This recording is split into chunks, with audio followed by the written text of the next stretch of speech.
Is Hunter's Mark really that bad? Well, okay, yeah, it's problematic for sure. But I think that if we sort of intentionally build around it, in other words, if we try to get a lot of attacks on our character, among other things, it can actually be a decent little spell. And I think with the buffs that we've seen to dual wielding in particular, a dual wielding melee ranger focused on Hunter's Mark can actually be pretty dang good. Ready to test that theory with me? Welcome to D4.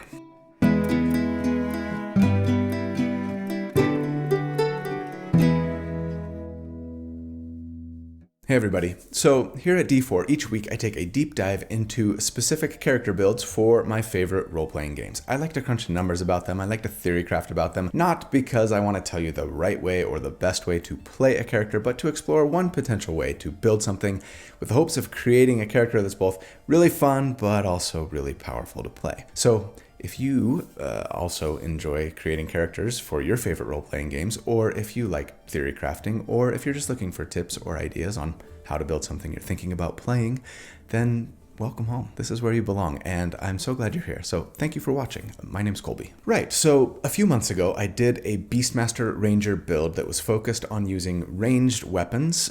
Check it out here if you missed it. The real goal of that build was to try and make the best ranged weapon user that I could, trying to figure out if ranged weapons really got nerfed as hard as a lot of people seem to think they did for the new 2024 5e rules. The verdict? I mean, it's hard to argue that ranged weapon damage, at least, will generally have a hard time keeping up with melee damage dealers now, especially when compared to 2014 rules, largely due to the changes to the sharpshooter feat, among other things. And I don't really think that's a bad thing necessarily, and there are still lots of good reasons to commit to ranged, but the numbers don't lie. Now, during that build, I made a passing comment that I thought dual-wielding, two-weapon fighting-focused rangers were probably going to be the hardest-hitting rangers from now on, especially if they actually wanted to try to make use of Hunter's Mark, and that I would try to build that character one day. Well, today is the day. Wait, did you say make good use of Hunter's Mark? What are you smoking? Okay, right, so by this point, everyone's probably heard all the clamor around the 2024 Rangers and Hunter's Mark.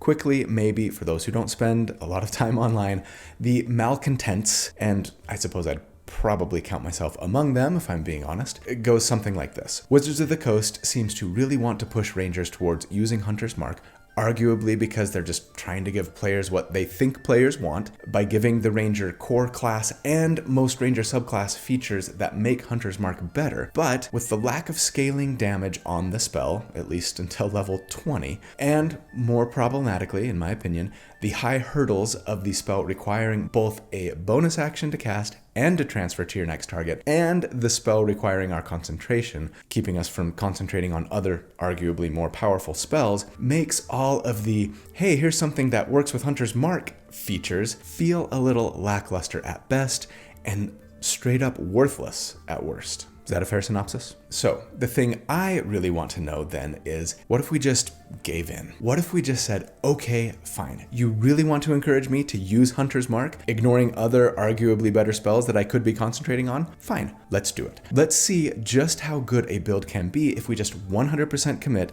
to building around the Hunter's Mark spell. Is it really as bad as I and many others claim? What can we do to really get the most out of the spell if we were determined to use it? So that is what we're going to do today. And I think you might be surprised with the results. So I'm proud to present D&D episode number 203, The Melee Ranger, aka making the most out of Hunter's Mark. Big thanks to my good friend Randall Hampton for the fantastic artwork that he put together for the build this week. He does this every week. If you would be interested in following him on social media to check out the other things that he's done, or potentially trying to commission him to create some art for your character or even your entire party, I will, as always, put links in the video description on how to do so. All right. At level 1, for our starting class, yeah, I think we just go ahead and start Ranger. I'm not going to go straight class like I did with that first Beastmaster build, but I don't have a super compelling reason to start with another class, as we'll get into later. So yeah, let's beeline for our feats and pet and extra attack, shall we?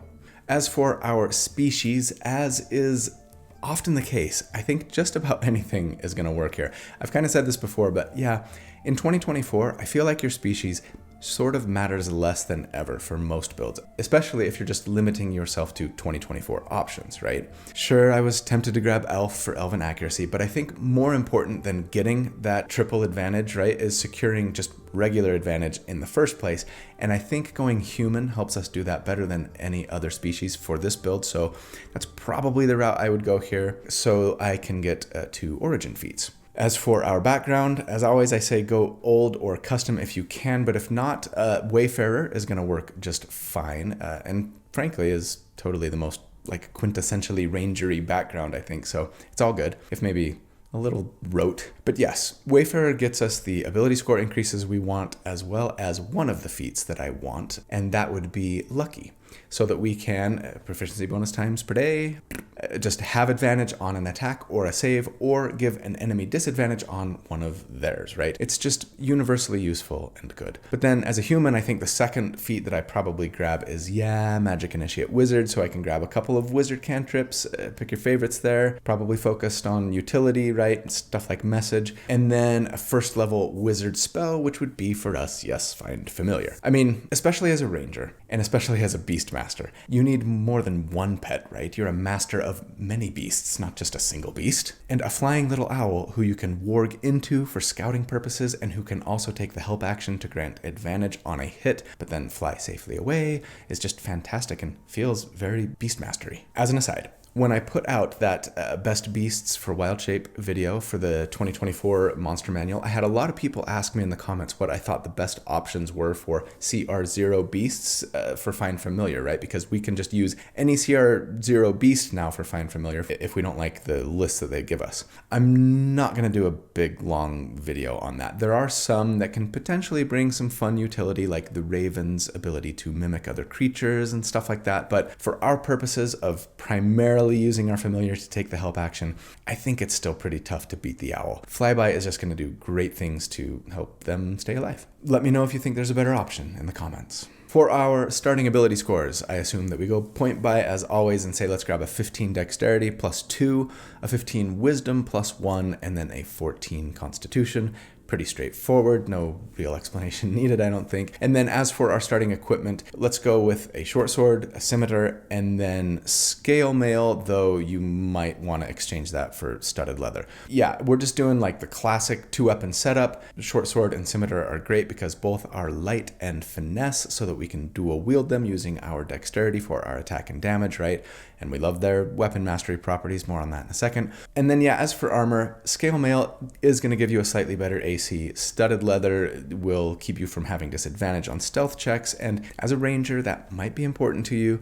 You might be functioning as like the party scout here and could do a really fine job of it. Just keep in mind that once you cap your dexterity, your armor class will be just as good in studded leather as it would be in half plate medium armor, right? So you could make the switch later if you want. At Ranger 1, then, we get Favored Enemy, which just lets us know and always have prepared the lovely Hunter's Mark spell that we are trying to build around today, and also says that we can cast it twice per day without spending a spell slot, with that number increasing as we gain Hunter levels. Okay, I'm not like mad that we have free castings of a spell, right? And on this build, it's especially handy, so it's not a bad feature. We then get weapon masteries, as I've said, and yes, we want to go with the short sword for the Vex mastery, which says that when we hit with the weapon, our next attack against that same enemy before the end of our next turn is made with advantage, much appreciated, adding to the slew of things that we're going to have to help us get advantage. And then the scimitar for the very, very powerful Nick mastery, which says that when we are doing 2-weapon fighting, the attack we'd usually get with our offhand using our bonus action can instead be made as part of our action, freeing up our bonus action. So good, so important for this build. And I mean, hooray for dual wielding being competitive now. We then get ranger spells now right at level 1, which is great. I would probably grab Absorb Elements for a nice defensive reaction spell that can give us resistance to incoming elemental damage, right? As well as a heal in the form of either, I think, Cure Wounds or Good Berry, maybe both eventually. Good Berry provides less total healing on average now than Cure Wounds, but we can use it like 1 at a time, 10 times, right? and it's also some nice utility to fill our bellies. Jump is a good spell now, really like increasing our speed for an hour if we need it, or just help us like jump over chasms and things, right? Long Strider is nice for some increased speed as well. Neither of these require concentration. Just have fun getting some mostly utility and support options here. Before we go forward really quick, I just wanted to give a huge shout out and thank you to my channel members. You guys are the best. Thank you so much for all that you do to support me. I could not do this without you. I really couldn't. Everybody else, I would love it if you would consider joining. There's a button that says join down there. If you click it, it'll tell you about all the little perks that you can get by being a channel member, and anybody who's silver level or above gets access to all of the perks. I would hope that if you join, you just, pay what you think it's worth or what you can afford. But yeah, the perks are kind of nice. You get access to the library of write-ups that I create for all of these builds that helps you recreate it yourself a little more easily. You get access to the community Discord server filled with so many lovely, wonderful, engaging people, and even access to the monthly live Q&A hangout sessions that I do. If you are not interested or able to be a member though, that's okay. I'm so glad that you're just here watching. I appreciate a like and a subscribe and a comment and a share and all of those things. They're also great ways to support the channel, so thanks. Okay, at level 2, Rangers get Deft Explorer, which now lets us learn 2 additional languages and gives us expertise in 1 skill that we're proficient in, doubling our proficiency bonus for that skill. I think I'm probably taking Perception here, but feel free to go Stealth or Sleight of Hand or something else if you want, depending on your role in the party. We also get a fighting style here, still at level 2 Ranger, and I'd for sure want to take 2-weapon fighting here so that we can add our ability score modifier to the damage that we do with our Nick attack, offhand scimitar attack, right? Very good. At level 3, we get our subclass, and I know I've already done a Beastmaster build, and I've used Hunter, but I haven't touched the new Fey Wanderer or the Gloomstalker yet. I will get to them eventually, but yeah, I think if we're going to commit to Hunter's Mark, like I've promised to do here, especially, then the Beastmaster really is the one that gets the most benefit from the spell. Sure, the Hunter's Mark benefit doesn't come until later for Beastmasters, but still, getting a built-in weaponized bonus action with our pet right at level 3 here is nice, meaning that we can save ourselves a feat since we don't need to take Dual Wielder now, but still can enjoy some bonus action damage. And I mean, I appreciate that that might conflict with Hunter's Mark, but at least we didn't spend a feat for something to get a little more damage that's also going to conflict now potentially with Hunter's Mark, right? If we would have taken Dual Wielder. And honestly, I think the Beastmaster is probably the strongest Ranger subclass now, mechanically, generally. Sorry, Gloomstalkers. I think your reign of terror is over. I don't know what to tell you. You had a good run. But yes, as a Beastmaster, we get just 1 feature here, but it's a good one, Primal Companion. This lets us summon a beast, the kind of which we get to decide, though we will have only 1 of 3 stat blocks for it. There's the Beast of the Sky, the sea, or the land, right? We'll be going for land for the build today. They act at the same time as we do. We use a bonus action to command them to do something, or else they just take the dodge action, and if they die, we can bring them back with a spell slot and a 1-minute timer, so you can't do it in combat. I really like the land beast. They hit decently hard using our spell attack modifier, unfortunately, but that's okay, for a 2d8 plus 2 plus our wisdom modifier in damage. But if they move 20 feet in a line before hitting, and they've got a 40-foot speed, right? So that should be doable. The enemy takes an extra d6 of damage and is automatically knocked prone if they are large or smaller. Very, very nice. We'll be making use of this, no question. Okay, at level 4, we get our first general feat, and with a 17 dexterity, we definitely want a nice dexterity half feat here, but there are so many great ones to choose from. I would love to grab Defensive Duelist for a shield spell-like defensive option, right? Or Medium Armor Master, or Mage Slayer, even Skulker, or Speedy. But I think the one that I want most here, actually, for this build is Sentinel. It bumps our dexterity to 18 and then says that when we hit with an opportunity attack, the creature's move speed is 0 for the rest of the turn. But better yet, we can even make opportunity attacks against enemies who disengage, and if they're within 5 feet of us and hit someone other than us, we get to make an opportunity attack against them, right? And the reason I love this so much on this character is that it feels like one more way for us to help keep our pet safe. Or at least if our pet does get attacked, we can be like rewarded for it, right? Sorry, Fido. I'd love to assume that we can be backing up and charging with our pet every single round.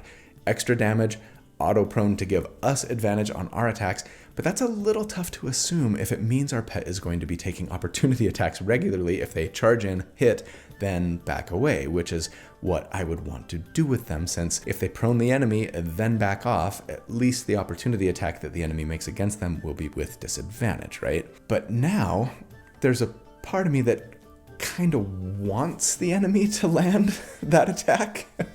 Not because I don't love my pet, I do, but they'll be okay. I can resummon them if I need to. If the enemy hits, I get a free attack against that enemy now with Sentinel. Keep your hands off my goodest boy. I don't know, it just kind of feels really appropriate for a Beastmaster to get like all fired up if someone attacks their pet, who will consistently be by their side, right? Okay, level 5, we get extra attack so that we can make what will be now 3 attacks with our action, thanks to good old Nick. And then we get second level ranger spells. I'd probably grab the usual suspects here. Aid for a max hit point bump and heal for several party members. Lesser Restoration for a minor cure-all. Pass Without Trace is so good, fantastic. Plus 10 buff to your entire party's stealth checks. Consider other utility spells like Beast Sense or Locate Object. For the record, I'm not going to assume that we're casting Magic Weapon here to give us a +1 on one of our weapons. I know I said that I would do that on that first Beastmaster video, and I regret that. I kind of want to go back and redo the numbers. I did a poll a few weeks ago asking what percentage of you typically had an uncommon magic weapon by level 5 if you really wanted one, and the vast majority of you typically are going to have one at this level, and that's been my experience as well. And especially in a world where the crafting rules in the new Dungeon Master's Guide are what they are, right? It's just so easy to get that +1 weapon if you really want it. Assuming you've got a DM who's willing to, work with you here, and it seems like the vast majority of you have that kind of DM. Using a spell to give ourselves a bump here just kind of feels like stacking the deck unnecessarily. I don't know. Feel free to bump the numbers at the damage report ever so slightly if you disagree. And don't forget, we also get a 3rd free casting of Hunter's Mark per day at this level. And man, I really wish they would have just bumped the damage for it, or better yet, removed the bonus action to transfer requirement here at this level instead. I think that would be appropriate, I do. A Divine Favor is right there. Look at it. Look at that spell. I would take a D4 in damage instead of a D6 to lose the bonus action transfer and concentration requirement any day of the week, and twice on Sundays. Gosh, dang it. Okay, no more whinging. At level 6, while there are some good Ranger and Beastmaster features in our future, with an eye to the damage report coming up at this level, we'd get a little bit more out of taking a rogue dip here than we would going Ranger 6. I was planning on multiclassing into rogue later anyway, so why not now? Just a little dip, a teeny little dip. You get a lot for 1 level of rogue, you really do. First up, expertise, right? 2 more expertise selections, meaning you should probably have perception, stealth, and sleight of hand now, if you're acting as the party scout and lockpicker and trap disarmer at least, and that's fantastic. You'd also get sneak attack, right? To get an extra 1d6 of damage once on a turn if we attack with advantage or against an enemy who's standing next to one of our friends, so long as the attack is made with a ranged or finesse weapon. And even Thieves' Cant and an extra skill proficiency. It's just a nice bag of goodies for a single level dip. And yeah, sure, if you want to prioritize being the best scout you can for your party, feel free to start Rogue 1 on this build, but with Rangers getting Deft Explorer, I figure we'd rather get our Primal Beast and extra attack and spells, etc. a little sooner instead. But at level 6, it is time for our first damage report. So let's talk about what our tactics are going to look like here. On round 1, we're going to cast Hunter's Mark with our bonus action and make our 3 attacks. 2 thanks to the attack action, and 1 thanks to our old buddy Nick, adding 1d6 sneak attack to the first hit that lands. Let's say we're getting advantage from our familiar on our first attack, which we'll make with our short sword, and then if the short sword hits, thanks to Vex, we'll have advantage on our next attack, which we'll also make with our short sword, and if it hits, we'll have advantage on our scimitar Nick attack, right? And we can always fall back on a luck point if that Vex chain gets broken, right? As for Hunter's Mark, I will say this. When you can be making at least 3 attacks per round with it, Hunter's Mark doesn't look so bad. Sure, it would be better with 4 if we could get the dual wielder feat and always have our bonus action free to make another attack, right? And sure, Spirit Shroud, or of course, Conjure Minor Elementals if you can use it, or even the new Fount of Moonlight are better, but we don't get access to any of those, so just evaluating Hunter's Mark for what it is and not comparing it to other spells that are like it but better is kind of, I think, the mentality we need to have here.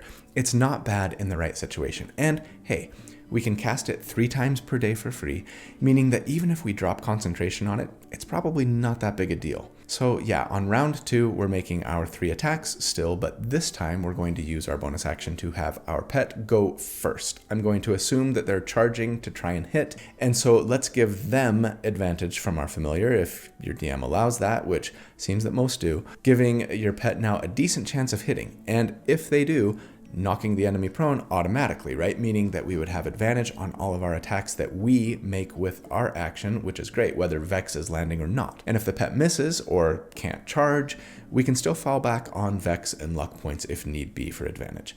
All things considered, I'm just going to assume that we have advantage on all of our attacks, mostly because it's a lot easier to crunch the numbers that way, but also because trying to figure out what the actual % chance of having advantage would be is nigh impossible. I know it will be very, very high, if not necessarily 100%, right? Okay, now the question is, how often do we need to sacrifice our pet's attack to transfer Hunter's Mark? Let's say half the time, right? We cast it on round 1, and like by round 3, we need to use our bonus action to transfer it. So half the time we're getting that pet attack. Do I assume a % chance for a reaction attack? We got Sentinel. I'm probably overestimating things with the assumptions on advantage and on the pet always charging. So if I sandbag it a little bit by not assuming a reaction attack, well, maybe that evens things out a little bit. Cool. All 3 of our attacks are going to do 2d6 plus 4 damage, thanks to Hunter's Mark, right? For 6d6 plus 12 total, with our pet doing another 1d8 plus 1d6 plus 7 on the rounds that they charge an attack. So averaging all of this over 4 rounds, then against an enemy with a 10 armor class, we would on average do 46 damage per round, and against a 15 AC, it would be 42 DPR. Okay, not bad, Beastmaster, using Hunter's Mark, right? Compared to other sustained damage builds I've done to date, that puts us right near the top of tier 1 at this level. Let's go. Hunter's Mark is doing some work here. The real question is, can it keep up? Let's find out. All right, at level 7, let's go back to Ranger for a while, I think, making us a Ranger 6, and that means we get Roving, which is some decent utility, 10 more feet of speed while not wearing heavy armor, and a climb and swim speed to match our speed as well. A pretty great little natural explorer feature here. At level 8, we would be a Ranger 7, and as a Beastmaster, we get exceptional training, which I really love for this build, actually, because it says that our pet can do force damage now instead of bludgeoning, piercing, or slashing if we want. Oh, and by the way, cool feature of the land beast is that we can choose if it's bludgeoning, piercing, or slashing when we summon them. Some nice potential versatility there. But then, better yet, when we take a bonus action to command our pet to attack, it can also dash, disengage, dodge, or help even with its bonus action. This is really good. It means that, for example, if the enemy is too far away for them to back up and charge, no worries, they can dash. Or if they want to back up, but might risk an opportunity attack, which with Sentinel, I wouldn't really mind so much, but maybe they're low on health and we don't want to risk it, right? No worries, they can disengage first and back up, right? Or maybe they charge and miss the attack so the enemy isn't prone.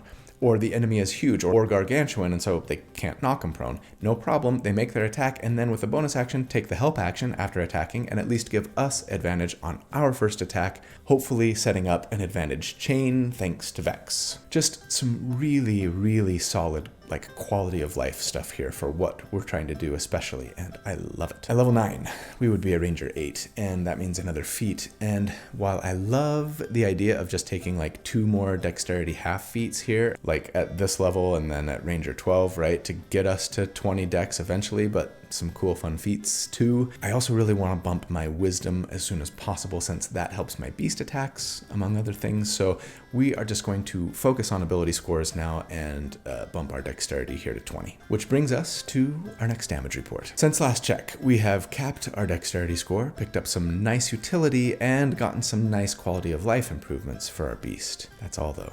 We're not going to be top of tier 1 anymore, are we? Against enemies with a 10 armor class, we would on average now do 50 damage per round, and against a 16 AC, it would be 45 damage per round.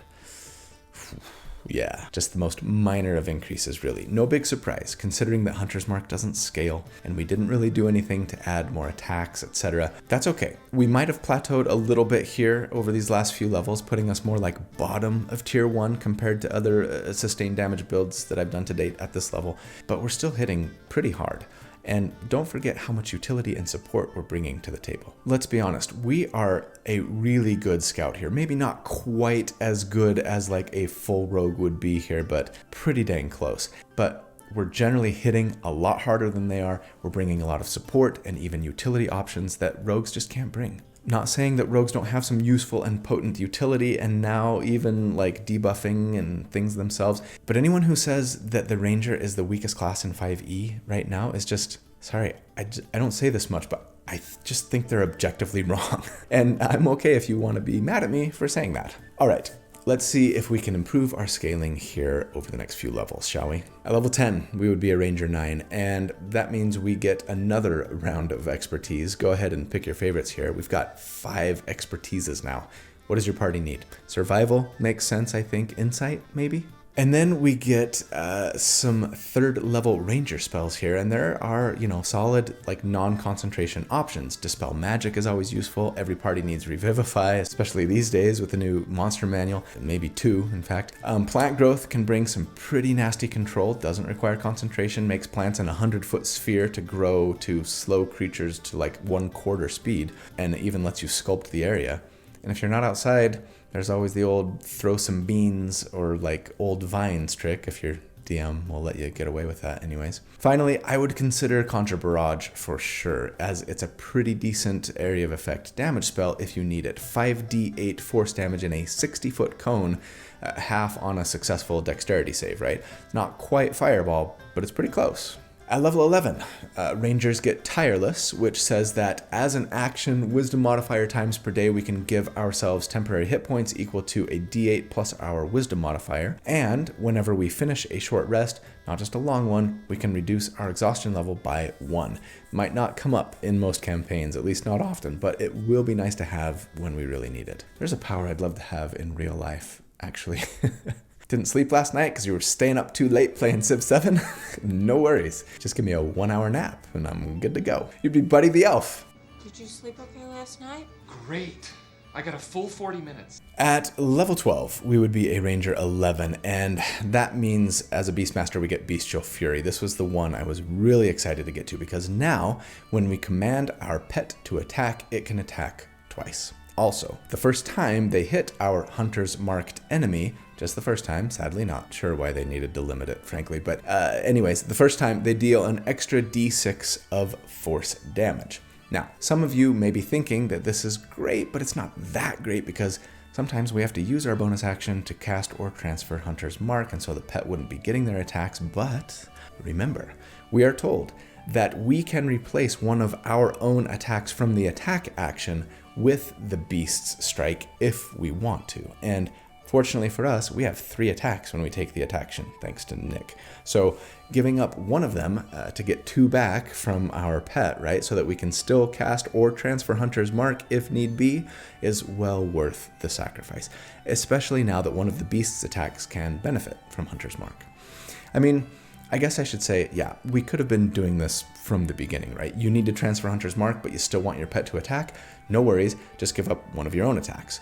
But until now, the pet was doing a little more damage on a hit if they successfully charged than we were with a single sword attack if Hunter's Mark were up. But we have a higher hit chance with our sword than the pet does, right? Granted, the pet can auto-prone if they hit, but again, less of a hit chance. So it was a little bit of a wash whether like we sort of give up one of our own attacks so that they can attack and then we can still transfer Hunter's Mark. Now, though, I think it's a no-brainer. We always want our pet attacking, and we're better off sacrificing one of our own attacks so that they can do so if we need to cast or transfer Hunter's Mark. And as a result, we get a nice, consistent damage bump. At level 13, while I do want to get to more rogue levels, I think I'd go Ranger 12 here to grab that feat so that we can bump our wisdom, taking it to 18, especially now that even more of our damage is relying on our pet, right?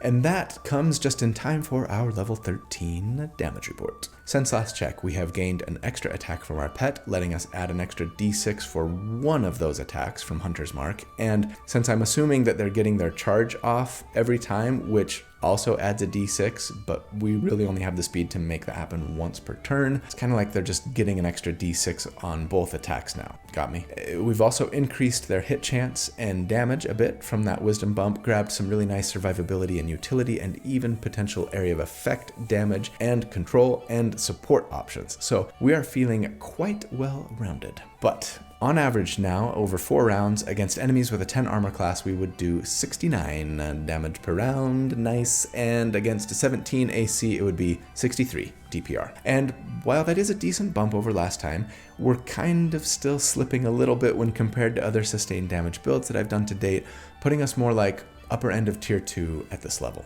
Again, not a bad place to be, and totally justified when you consider everything else we're bringing to the table outside of damage. Yeah, Hunter's Mark doesn't scale, and we're seeing that here, but we're also only concentrating on a first level spell that we get to cast several times a day for free. We can be barraging and using plant growth and revivifying and aiding and curing wounds, negating nasty magical effects, giving our entire party a powerful buff for infiltration, not to mention being a fantastic scout and lockpicker outside of all of that.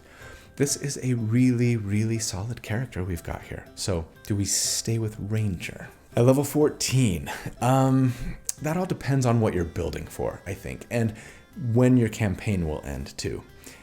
The best 4th and 5th level Ranger spells are concentration based, I think. I don't care that much about missing out on the Beastmaster share spells feature if I'm not going to be putting Conjure Woodland Beings on me and my pet, right? I'm concentrating on Hunter's Mark. And I mean, Relentless Hunter at Ranger 13 lets me not break concentration from damage on Hunter's Mark, but if it had removed concentration from Hunter's Mark, now we're talking. I'm beelining to Ranger 13 every freaking time. But I have plenty of free uses of the spell and lots of first level spell slots, and I assume I'm going to be needing a bonus action to transfer it often enough anyways. Who cares if I lose concentration on it sometimes? Yeah, okay. I'm a little sad to not get Nature's Veil.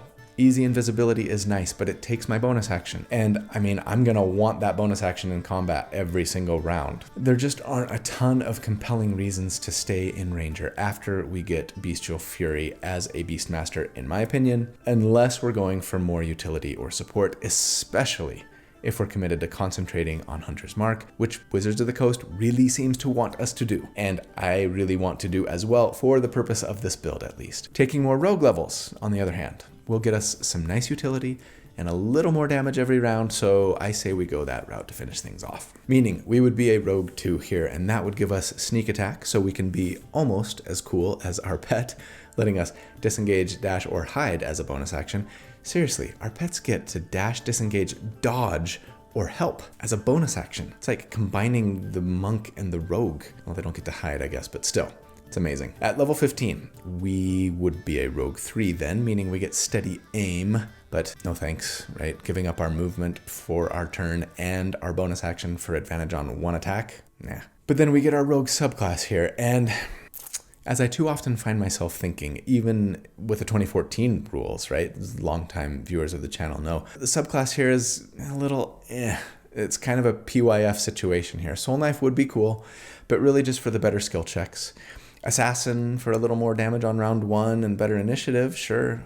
Thief brings some utility, but the real power is in the bonus action magic item thing, and our bonus action is more than spoken for. You could take an old subclass too, if you wanted, right, from previous books, but I think the Arcane Trickster is probably the best option here. I mean, it would give us a 4th level spell slot thanks to multiclassing, right, which is great. Plus, You get Mage Hand Legerdemain, which is a fun, safe, invisible mage hand that we can use to disarm traps from a distance and things. And then, yeah, we get wizard spells. But do remember, you're using your intelligence for your DC and hit chance on these wizard spells. So, even though it's amazing that we don't have spell school restrictions on the spells that we can choose, you're still going to really want to just focus on like stuff that doesn't require a high casting stat to be good, right? Message, if you didn't grab it before, Mending Gust, Mold Earth, Shield, of course, is the big standout spell here, I think. Comprehend Languages is useful, False Life,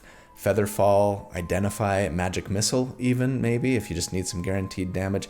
Silvery Barbs, of course. I mean, there are plenty of great options still, but nothing that's going to add damage to like our combat encounters or anything. We do get a bump to Sneak Attack, though, that will increase our damage, if just by a d6 per turn, so that's something. At level 16, we would be a Rogue 4, and that means another feat. I do think I'd want to cap Wisdom here to benefit like most of our spells, our saves, our skill checks, and maybe above all, for my purposes at least, our pet, right? And then finally for us, at level 17, we would be a Rogue 5, meaning we get Uncanny Dodge so that we can, with our reaction, cut the damage from an attack against us in half. Always handy if we're not making an opportunity attack anyways. And then we get the new Cunning Strike, right? Which says that when we deal sneak attack damage, we can sacrifice 1d6 of that damage to do one of the following if we'd like. Try to poison our target on a failed Constitution save. Poisoned is a strong condition. Constitution saves, not great to be targeting. And yeah, a lot of enemies do still have immunity to poisoned condition, though it's much fewer now than it used to be, which is great.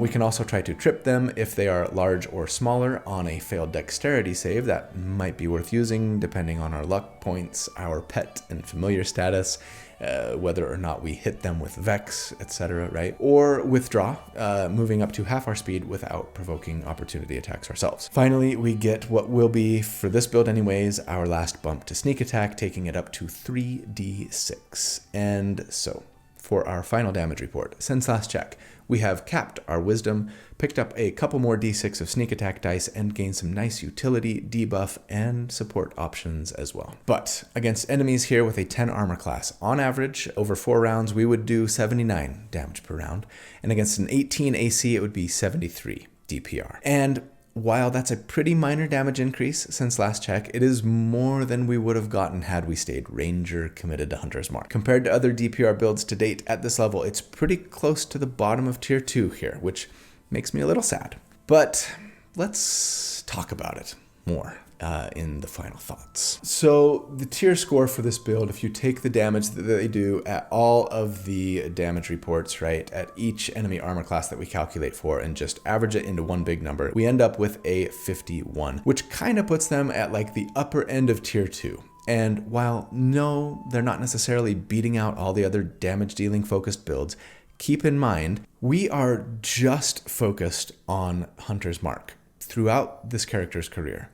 We are well ahead damage-wise of that first Beastmaster build that I did throughout our career until the very, very end. And that build didn't even touch Hunter's Mark. So what does it all mean? Does it mean that maybe Hunter's Mark doesn't actually deserve all the hate and whining it gets from me and so many others?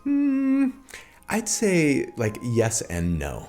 I mean, that other Beastmaster build was a ranged weapon user, so the fact that we're out damaging them consistently probably says as much about the state of ranged weapon users as anything, but also, the reality is probably that at early levels, Hunter's Mark is fine. Good, even, depending on your build. I mean, we were leading just about all builds at that first damage report, and so, no, it probably doesn't need to do more damage, or lose the bonus action requirement to transfer, or lose the concentration requirement, etc., right? At first. But the problem with Hunter's Mark is this. The spell itself just doesn't grow in power at all. And even though Wizards of the Coast has tried to put things into the Ranger class and some of the Ranger subclasses to make it stronger and make it more appealing, giving us free castings of it, keeping us from losing concentration on it if we take damage, letting some subclasses get a little more damage or utility out of it, in the hunter's case, right? It's just not quite enough to make the spell worth using at higher levels, I don't think. Not to beat a dead horse here, but if you could eventually, with enough hunter levels, let it lose the bonus action to transfer thing, and eventually let it just not require concentration at all, then I think we'd be in business. Alternatively though, I'm realizing, and maybe the easier fix would be to just let the damage scale. Give it the same scaling that you've given like Spirit Shroud. Another die of damage every 2 spell levels you upcast it. Why not? It could do 2d6 per hit as a 3rd level spell, in addition to the other little perks we get from it, from our class and subclass stuff.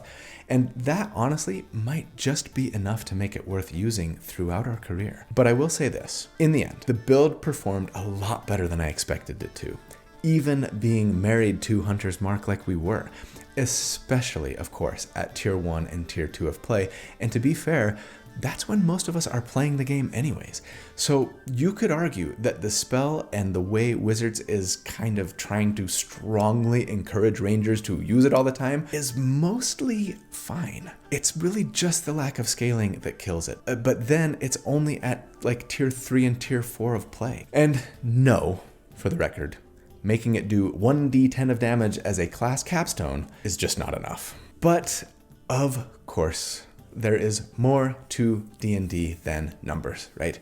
And taken as a whole, considering that we're just using either a 1st level spell or very often, maybe most adventuring days, not even using a spell slot for it at all, letting us use all of those sweet spell slots for other things that can be useful and helpful and powerful, then maybe the build is just fine as is, even with the not great Hunter's Mark. Sure, the damage starts to wane when compared to other damage-focused builds, but it's still solid, and the utility and versatility and support functionality we gain as we level increases dramatically, even if our damage increases slow down dramatically at the same time, right? I'd say this build is one of the more well-rounded and versatile that I've built to date, and maybe that should be the main strength of the Ranger anyways, right? On the whole, I'm really pleased with how it turned out, and think that through Tier 2 of play especially, this is one of the stronger builds that I've done to date for 2024. But whether you agree with me or not, I suppose that's the build for the week. I hope you enjoyed it. I really enjoyed creating this character, and I feel like I learned some things, so that's always fun. I hope you know how much I love you. I do. Thank you guys so much for all that you do for me, for the channel. I truly, truly appreciate it. I hope that you have a great day and a fantastic week. And if you don't, please hang in there. Do not give up. You've got this. I hope that you will do good and be kind, and that I see you again very soon. But until then, take care. Bye. Maybe I've got just enough time to play a little Civ 7 now.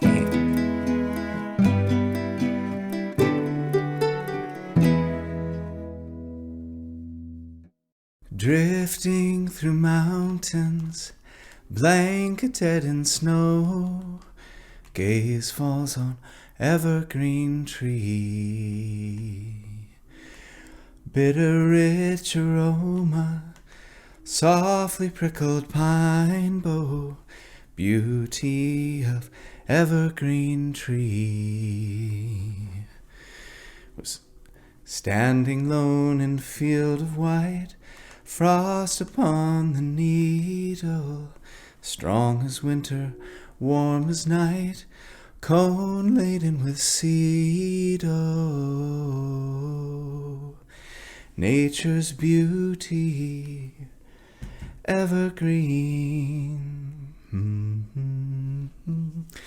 evergreen, do.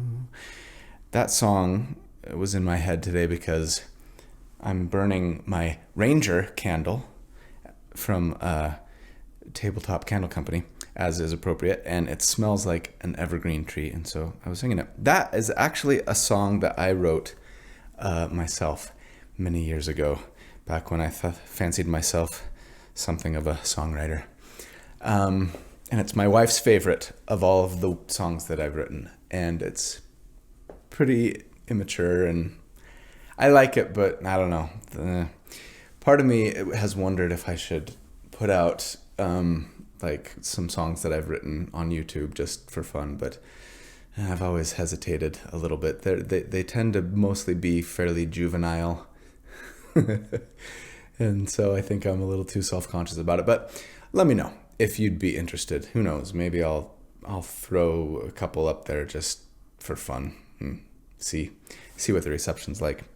But I don't think I'd want to like make a separate channel for music or anything like that. That feels like a bit much. All right, let's see here. I can tell I'm going to be doing that a lot today because my hair is bugging me. Had to wear a flannel today because I mean you're doing a ranger, you gotta wear flannel. If any class in D&D wears flannel on a regular basis, it's a ranger. I get comments sometimes, a lot of times actually, that say something like, dude, you look tired. Are you okay? And usually my response in my head to that is like, well, I did feel fine until now. But today I am very tired because I've been staying up way too late playing Civilization 7. Curse that Sid Meier and his team of just one more turn fanatics. It's killing me. Oh, yeah. Pretty gate.